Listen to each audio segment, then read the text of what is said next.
What's going on, guys? This is Damien from the Lookout, and I am here with how to play Golden Cooler. Yes, the newest black archetype, possibly the last Prison Planet archetype before we move into the next arc.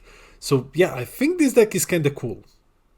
Yeah, anyway, before we begin, huge shout out to the Coffee Club, our lovely patrons. These are our $2 and up patrons that buy us coffee. They keep this crazy content grind going, and guys, thanks out for your support. If you wish to join the Coffee Club, link to a patron is in the description below. And I think that's about everything. Roll the video. As with all of our videos, let's start with a breakdown. So in this video I'm gonna give you a brief archetype breakdown. I'll show you some lines of play and interactions. I'm gonna show you my deck list, and then we'll go over the first two turns with it, and then we'll just wrap it up with a summary. Let's go. Let's start with our leader, and here he is, Cooler. So yeah, front side is very strong. On auto, you draw a card when you attack. So, I mean, on attack, auto blood, draw a card, yeah. Draw a card is good in this deck, because you want to draw as much as possible. You also have Activate Main. Once per turn, you discard one card from your hand, you look at top 5, and you add a Prison Planet card to your hand and you shuffle the deck. You do this to tutor and to set up your future plays. The reason why I say that the draw is good in this deck on attack is because on the opposite side you don't draw anymore on attack, but it's one of those leaders that attacks, draws, and then through alternative means on the awakening turn draws even more. And of course you have your standard turn to awakening. On the awakened side, our leader is Golden Cooler, Dimension Transcending Growth. Yeah, that is a mouthful. Let's just call him Golden Cooler. He is amazing. This leader is phenomenal. Auto, once per turn. If it's your opponent's turn, when you play a Prison Planet card, you draw one. There is a way to do this on your opponent's turn with the Z Unison. So every time when your opponent's turn, you draw one. You also have the other Activate Main. You ditch one Prison Planet and you draw two. So that's why I said that auto draw on the front side is so good. Because you draw, you awaken, you ditch one, you draw two. And he has this Activate Main. Once per turn, you send two Prison Planet cards from your drop to your warp, and you play one Prison Planet card with an energy cost of 3 from your hand, and it gets plus 5k power for the turn. That's big, because these free costs, usually they get some extra effect once they enter with a power, or once they get a power boost. Now let's check out some Prison Planet cards, starting with our Z Unison. Our Z Unison is Fu, schemer behind everything. He's a cheeky fucking bastard. So, he's pretty cool. Permanent, against Prison Planet in all areas. Doesn't mean that much for a Z Unison, I think, because you can't really ditch him to draw or anything, because he's in the Z deck, but sure. On play, you tutor, you look at top 5, you grab a Prison Planet card, you add it to your hand, and then you discard one. And the +1 is amazing. It is our main way of playing cards on our opponent's turn, which triggers the leader's draw a card. So if your leader is Cooler and you send two Prison Planet cards to from your drop to the warp, that's why you discard so much. When your opponent attacks with anything, play up to one Prison Planet card with an energy cost of 4 from your hand, and it gains blocker. And then your leader triggers and you draw a card. So these Prison Planet cards, right, they better be good. Let's check them out. So we have a couple of prisoners here, right? We have Majino Zoto. So he's a revenge dude, 20k. Auto, when you play him, opponent warps one card from hand, which is even better form of hand destruction. We have Bojack, Yarhar, Captain Be Trapped here. So when his power is increased, you send two cards from your warp to your drop. You have Hatch, you have Mr. Hatch here. When his power is increased, you warp a 4 cost or less. And then you have Goku, who, when you play him with activate main, you warp something, and his auto is basically at the end of the battle, he restands. So if you play him with your Unison, so Ozoto and Goku you play with the Unison, and then Goku is like a dual blocker, while Ozoto is a revenge blocker. The other two, Bojack and Hatch, you play with your leader's ability. We also have Trunks. So Trunks is super important. It's a book, like these cards are a novel, but it's a pretty amazing book to read. Basically, one of them tutors top 5, the other one draws. That doesn't matter at all.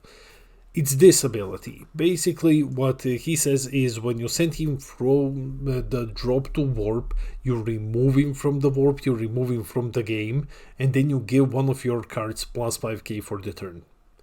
That's it.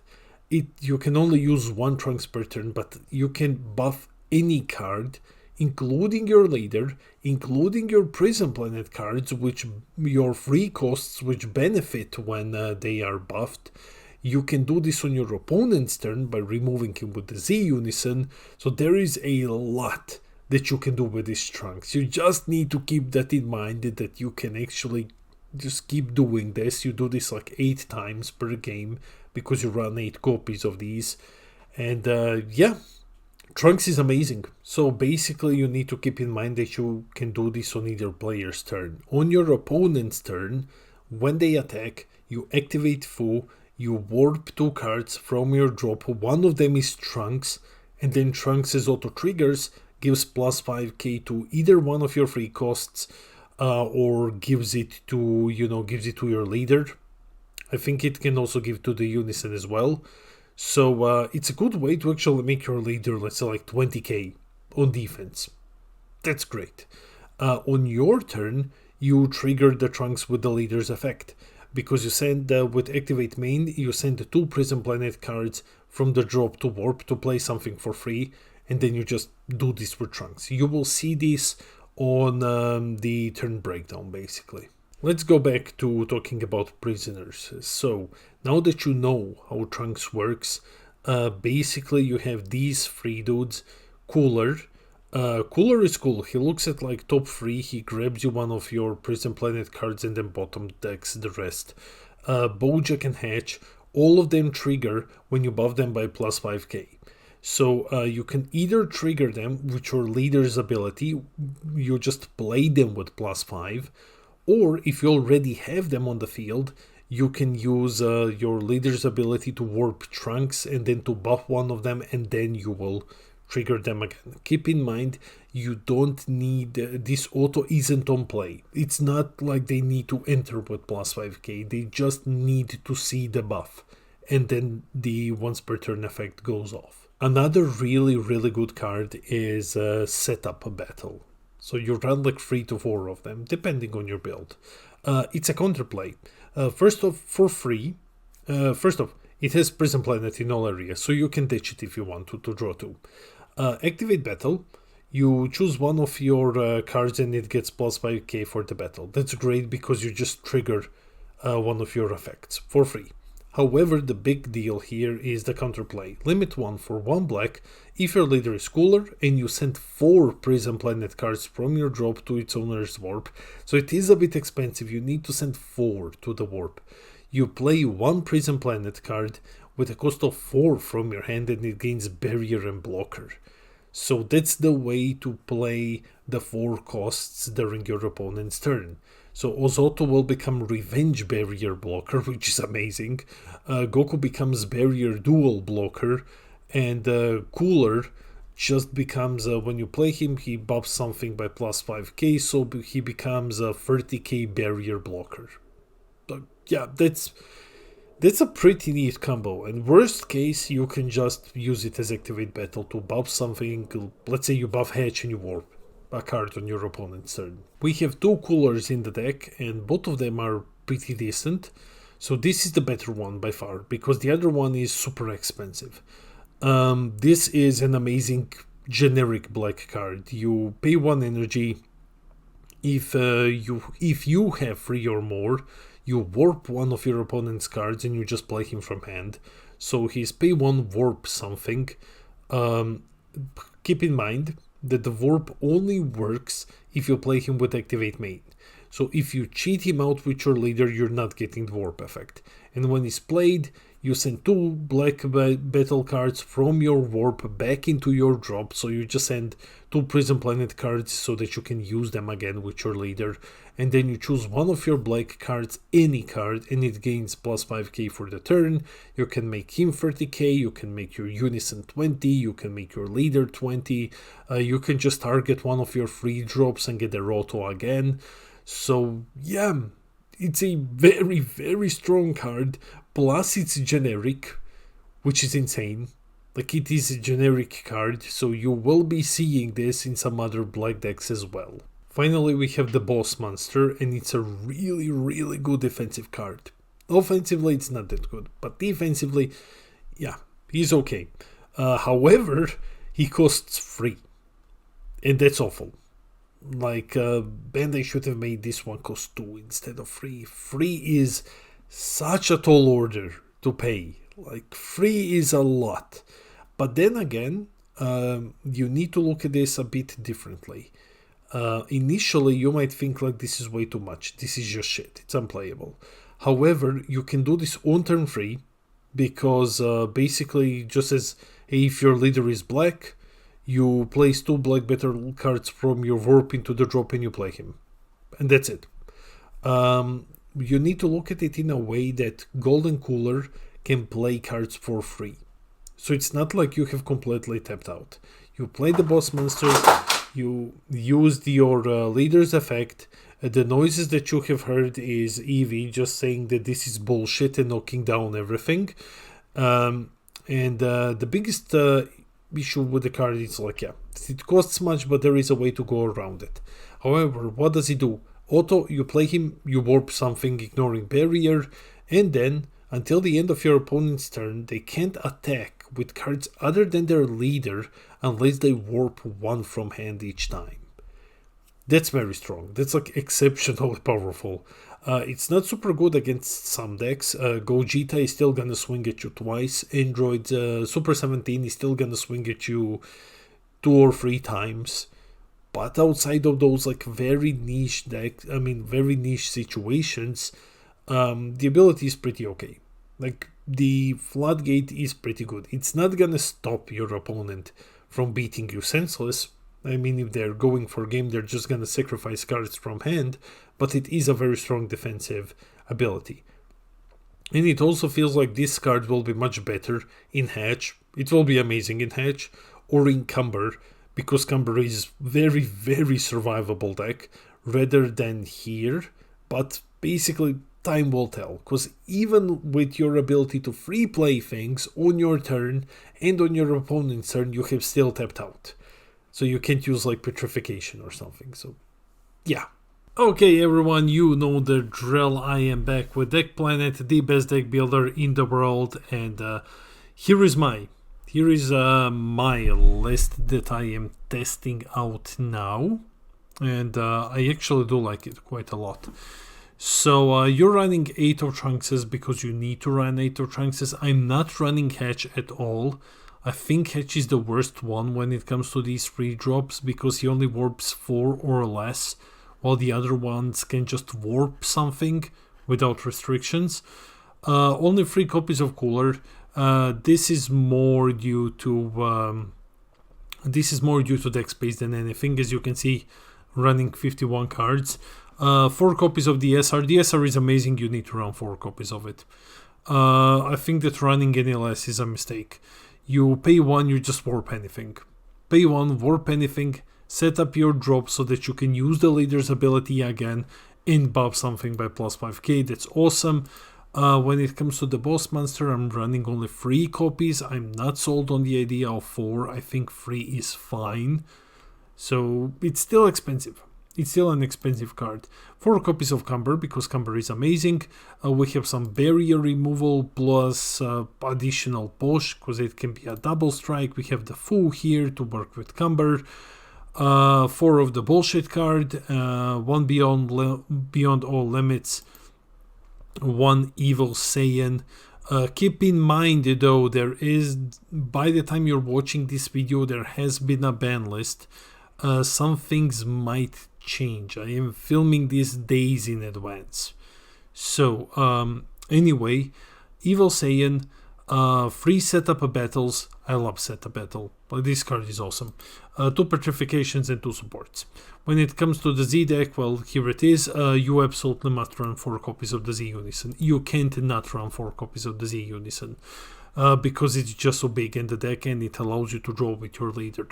One last thing before I conclude this is you don't run Overwhelm cards a lot in this deck. I have seen lists running the Goku Vegeta so that you can set up Vegito, running the Heated Fighting Spirit and stuff. I think it's a mistake simply because of how often you want to send stuff from warp to drop, from drop to warp, and if you just overwhelm and you send your Trunkses to the warp, congratulations, you just lost their effect.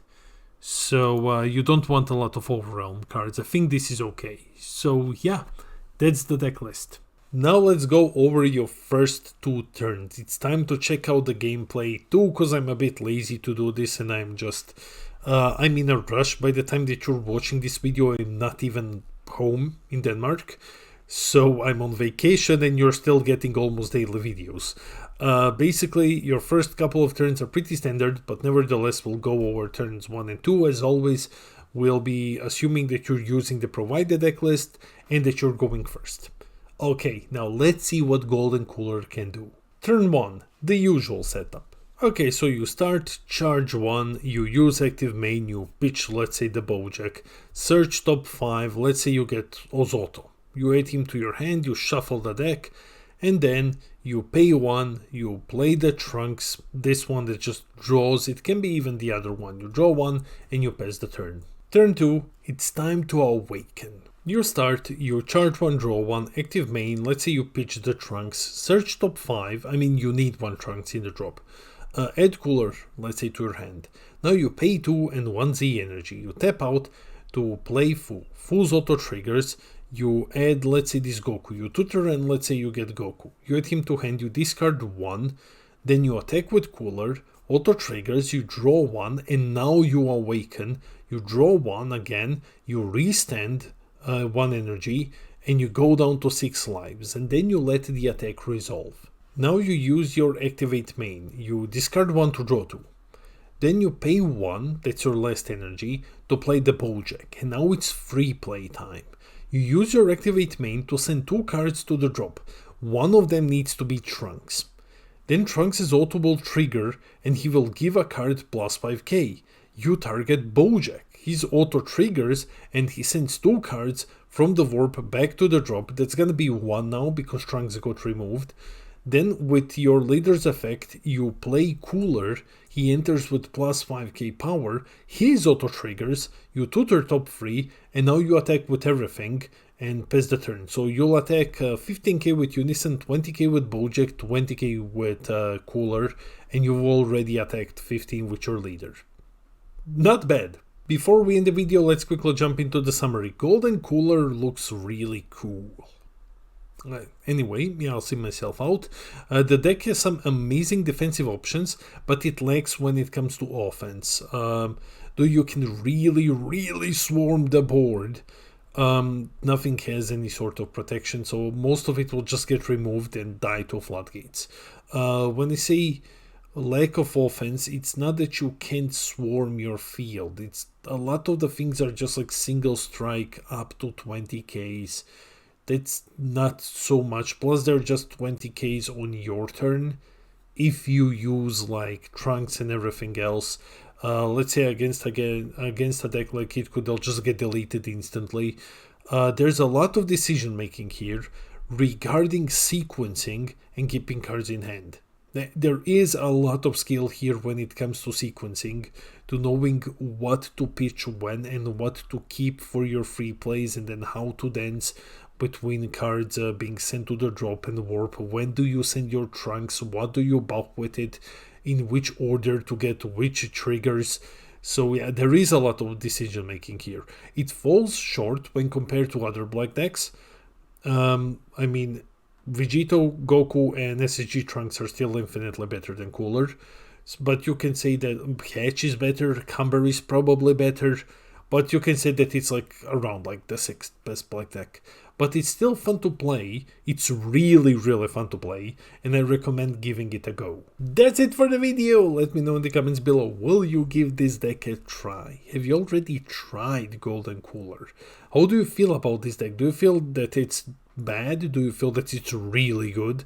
Let me know in the comments. I read all of your comments. I try to respond to everything. I love our little community. And while you're here, share the video, hit those like and subscribe buttons, help us get to 6k subs when I'm gonna give away a booster box. This has been Damien from the Lookout, and I'll see all of you in the next video.